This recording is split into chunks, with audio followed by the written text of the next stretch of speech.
today's video, guys.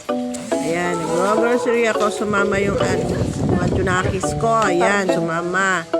Lang ibang ginawa ko, nagpasaway sa groceryhan. Tingnan mo ang ginagawa niya.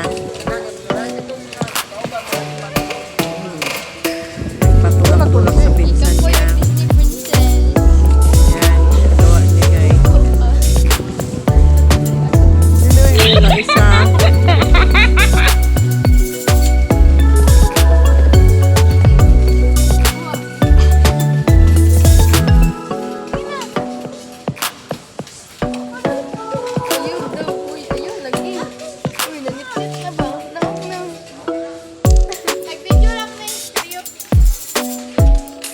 Nag-video lang.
Down ba yun? Para gamitin sa kanilang mga activity.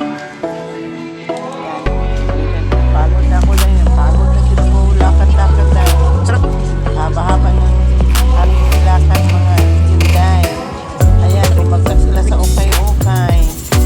Pagdating sa ukay-ukay inday. Ayun. Nakaupo lang ako. Diyos mio. Namili na nga ng pantalon mga inday. Sila ang pinamili. Butas na pantalon, ano ba yan? Ayan. Dumaan na Muslim, hindi pwede makuhaan ng video, baka tayo ay malimanda dyan. Kaya dinapat ko muna yung aking video. O yan ang aking video na kababa. Gawa na ano. May tao, ayan, puro okay. Bumili lang din naman, okay pa.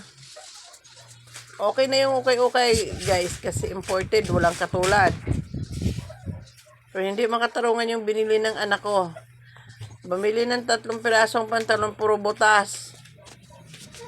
Ako yung nag-iingat sa aking pantalon na hindi mapupunit. Pero sila, sadyang bumili ng pantalon na punit-punit. Ay, nako, mga kabataan talaga ngayon, di mo mawari, di mo maintindihan. Ngayon, dito na. Dumating na kami sa bahay. Ayan na. Daming pinamili nila ng mga okay, diba? Ayan.